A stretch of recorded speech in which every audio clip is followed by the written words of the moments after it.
Hello everyone, welcome back. In last class, we have already covered fat soluble vitamins. Those are vitamin A, vitamin D, vitamin E, and vitamin K. And today we will be studying about water soluble vitamins. Those are vitamin B groups and vitamin C. So let's start with vitamin B1, that is also called thiamine. Right? Yeah.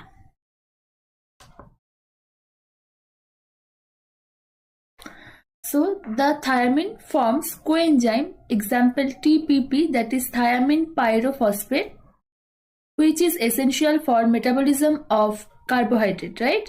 The transfer of pyruvic acid into Krebs cycle.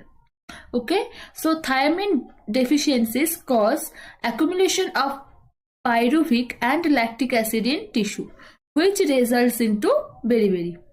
Vitamin B1, that is thiamine, also called anti-beriberi factor because it prevents the occurrence of beriberi. Sources. Now let's come to sources. Thiamine occurs in all natural foods, although in small amount. Cereals like wheat and rice contribute 60 to 85% of total supply. Clear? Then milk is an important source of thiamine for infant. Thiamine is a water-soluble and heat-unstable vitamin, so its losses occur during milling, washing and cooking of food. That's why it is said, right, that unpolished food should be taken, because in during milling, washing and cooking, all these vitamins and any other nutrients also washed off, right? So thiamine of vegetable and fruits also lost during prolonged storage. When we are storing in fridge, that time also thiamine will be lost, right? It is also rapidly destroyed by heat. As we have already studied in first class, that heat unstable vitamins are vitamin B, in vitamin B it is vitamin B1 and vitamin C and folic acid. All these are heat unstable, right? So here it is also the same thing repeated, that it is destroyed by heat, right? Now deficiency. Two principal deficiency diseases are that already we have studied, that is beriberi. Let's see. It occurs in areas where white polished rice is a staple food, which has lost all thiamine content through the milling process. So beriberi also called rice eaters disease. Those who are eating rice, right, that is a staple food, right? So in case during the milling process it will be lost. That's why it is also called rice eaters disease. Now signs and symptoms of beriberi: loss of appetite, cough tenderness, constipation and fatigue. Beriberi occur in all three main forms, that is dry beriberi, which will be peripheral neuritis. It is characterized by nerve involvement, right? Wet, it is cardiac beriberi. It is also characterized by heart involvement. So you can remember, like, see, nerve is dry one. Cardiac means there will be a relation with blood. So you can remember like that. Blood is there, that's why it is wet. Wet beriberi means blood, and you can relate cardiac beriberi, right? And dry one will be nerve involvement. Okay. So infantile beriberi, what is that? It occurs in infant between 2 to 4 months of age. Beriberi can be prevented by educating people regarding diet, habits, cultures and customs. It is clear? So beriberi, it is three types, that is dry beriberi, wet beriberi and infantile beriberi. It occurs in infant between 2 to 4 months of age. Okay. Wet beriberi is involvement of cardiac or heart involvement, and dry one is nerve involvement. Clear? Now coming to next part, that is Wernicke's encephalopathy and Korsakoff's syndrome. A degenerative brain disease, degeneration of myelin sheath due to thiamine deficiency, usually associated with chronic alcoholism. Okay, those who are chronic alcoholic person, right? So in that case, degenerative brain disease or degeneration of myelin sheath due to thiamine deficiency happens.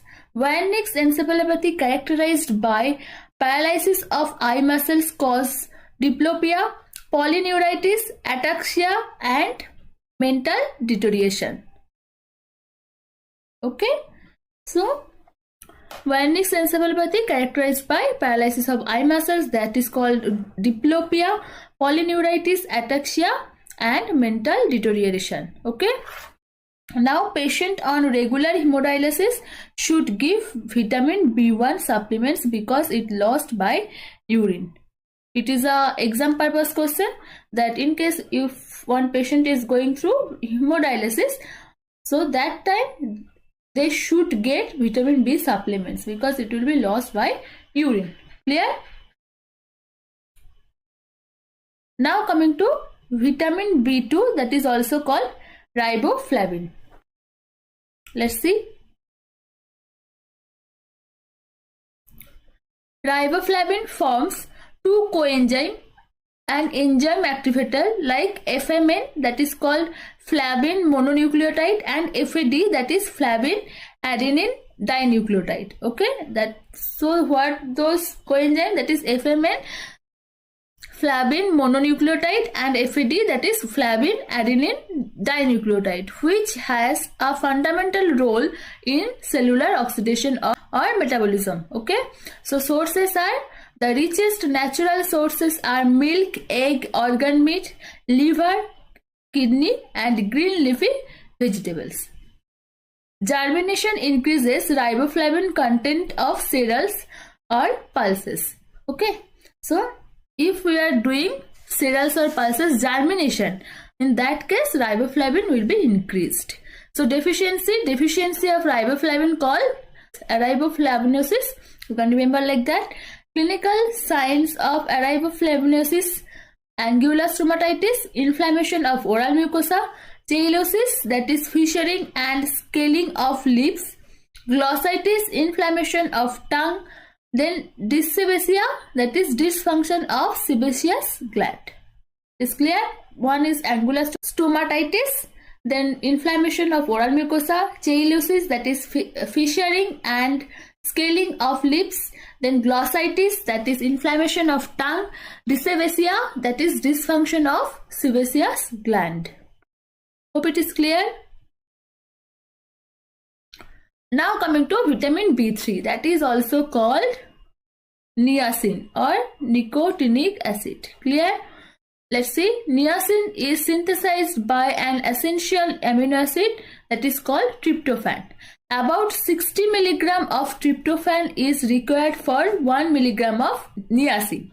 Okay, so 60 mg tryptophan is required for 1 mg niacin. It forms two coenzymes. Here it is again two coenzymes. See, NAD, that is nicotinamide adenine dinucleotide, and NADH, that is which is essential for metabolism of carbohydrate, protein, and fat. NAD, NADH we have already studied in Krebs cycle, and niacin, that is B3, also lowers the production of VLDL, that is very low density lipoprotein, right? Precursor to LDL lipoproteins are bad cholesterol, right? Increases blood HDL lipoproteins are good cholesterol and reduces blood triglycerides. So niacin has a role in lowering the production of VLDL and increasing HDL and overall reduction of blood triglycerides. Clear? Now coming to sources, that is organ meat, liver, kidney, fish, poultry, legumes, groundnut, and milk. Milk and eggs are poor source of niacin, but its protein contains EAA tryptophan, which is converted into niacin into body. Okay? Yeah. Now coming to deficiency. Niacin deficiency causes pellagra. It is a very important question. So keep in mind that niacin deficiency causes pellagra, and it is characterized by 3D, that is diarrhea, dementia and dermatitis. You have to remember that, because in many times they asked in exam that any of these three characterized they will be asking, and from which deficiency it is coming. Okay, so that is diarrhea, dementia and dermatitis. Then pellagra is a disease of the maize eating population, because niacin in maize present in bounded form that becomes unavailable in consumers.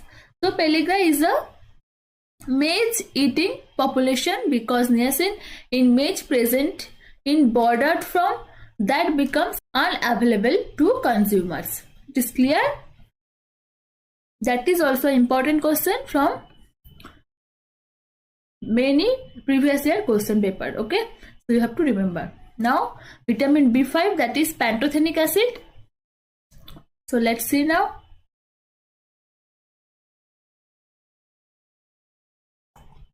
Yeah, so it is a part of coenzyme A, which is necessary for Krebs cycle and for conversion of amino acids and lipids to carbohydrates. Some role in biosynthesis of corticosteroids. It may cause burning foot syndrome, a painful sensation in the sole of the foot, usually caused by a peripheral neuropathy or myopathy. It occurs in certain vitamin deficiencies, example is vitamin B5, and in patients with chronic renal failure due to buildup of uremic waste products. Okay, so what they are saying, that it is a part of coenzyme A, which is necessary for Krebs cycle and for the conversion of amino acids and lipids to carbohydrates. So basically it is gluconeogenesis. It has some role in biosynthesis of corticosteroid also, and it may cause burning foot syndrome, that is a painful sensation in the sole of foot, and usually caused by peripheral neuropathy. So it is a example, important question, that which vitamin causes peripheral neuropathy. So you have to tell that is vitamin B5 or myopathy, you can say. Okay, it occurs in certain vitamin deficiencies, example vitamin B5, and in patients with chronic renal failure due to buildup of uremic waste products. Clear? Yeah.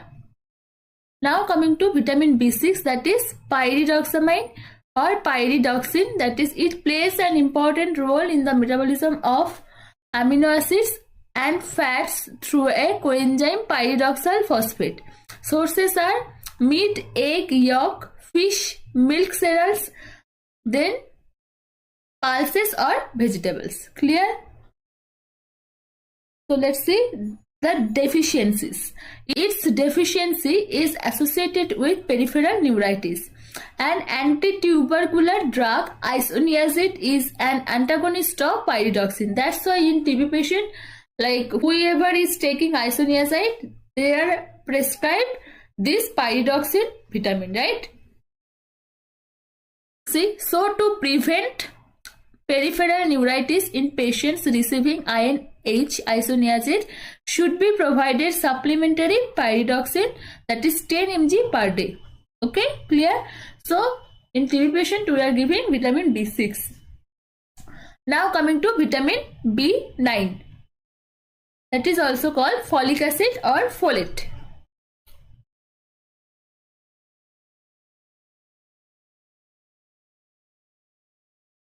So folic acid is essential for synthesis of nucleic acid, that is DNA, RNA and blood cells in the red bone marrow.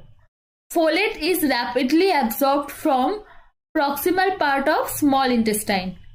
It plays role into synthesis of nucleic acid, example is RNA and DNA, which constitute chromosome and normal development of blood cells in the red bone marrow. Clear? Now sources. Okay, sources are green leafy vegetables, example is spinach, fruits, eggs, meat, milk, beans and cereals. Okay, so basically folic acid is essential for synthesis of nucleic acid, that is DNA and RNA, blood cells in the red bone marrow. We have already studied in maternal health also. We will be studying that This is a very important vitamin for the pregnant mother as well, because it is helping the newborn for the synthesis of nucleic acid, right? That's why. So let's see. In sources we have seen that in green vegetables it is available, that is fruits, eggs, meat, milk, beans and cereals. And overcooking may destroy the folic acid heat unstable vitamin. It is also a heat unstable vitamin. Now deficiency usually occurs in pregnancy and lactation. Deficiency may cause megaloblastic or macrocytic anemia. Now deficiencies during pregnancy cause neural tube defect like spina bifida. Then folic acid supplements during pregnancy is recommended from 4 weeks prior to conception to up to 12 weeks of pregnancy. Severe deficiency may cause infertility or even sterility. Clear? So there are many deficiencies who are having vitamin B9 deficiency. Let's see. Deficiency usually occurs in pregnancy and lactation, cause megaloblastic or macrocytic anemia. Deficiencies during pregnancy cause neural tube defect like spina bifida. Folic acid supplements during pregnancy is recommended from 4 weeks prior to conception up to 12 weeks of pregnancy. Severe deficiency may cause infertility or even sterility. Now coming to requirement. As per ICMR 2010, let's see, less storage of folic acid, normally 5 to 10 mg into body, so deficiency develop quickly. Okay, then normal average intake for adult, it is 200 microgram per day or 0.2 mg per day. Pregnancy, it is 500 microgram per day or 0.5 mg per day. In case of lactation, it will be decreased, that is 300 microgram per day or 0.3 milligram per day. Okay. Now coming to vitamin B12, that is methylcobalamin or also called cyanocobalamin or only cobalamin. Now vitamin B12 is the only vitamin containing cobalt, that is 4 to 5% in their structure. Vitamin B12, like folic acid, is also essential for DNA, RNA and blood cell synthesis. So as folic acid is helping for DNA, RNA synthesis and blood cell synthesis, this vitamin B12 is also essential, right? Then intrinsic factor secreted from parietal cells of stomach is essential for its absorption at terminal ileum. So vitamin B12 is absorbed at terminal ileum. You have to remember this line because it is important. They may ask you in exam.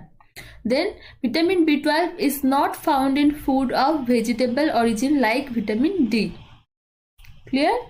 As vitamin D is not found in vegetable food, same vitamin B12 is also not found in vegetable food. That's why who all are vegetarian, they are prone to have vitamin B12 deficiency, right? So its good sources are liver of meat, best sources because it stores into liver.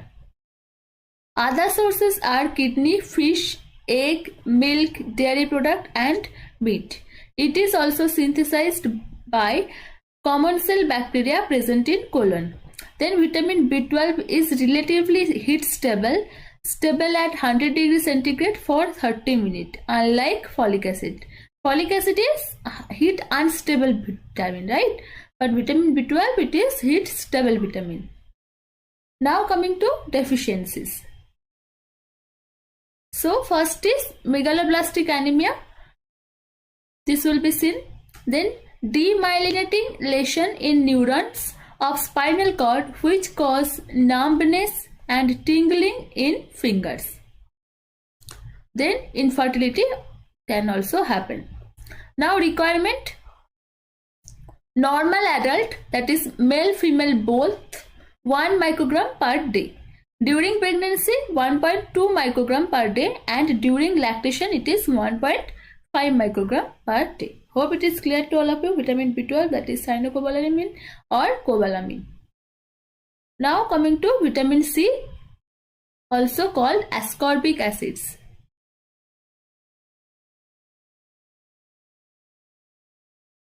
So let's see. Vitamin C is water soluble vitamin and most sensitive to heat. Now functions: essential for formation of collagen fibers in connective tissue, which give support to blood vessels, bones and cartilage. Clear?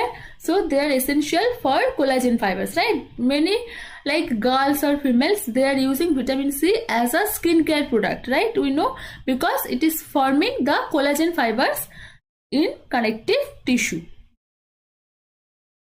It is an antioxidant, anti-hemorrhagic and anti-infective. It is used for prevention and treatment of common cold also. So I am telling you one example.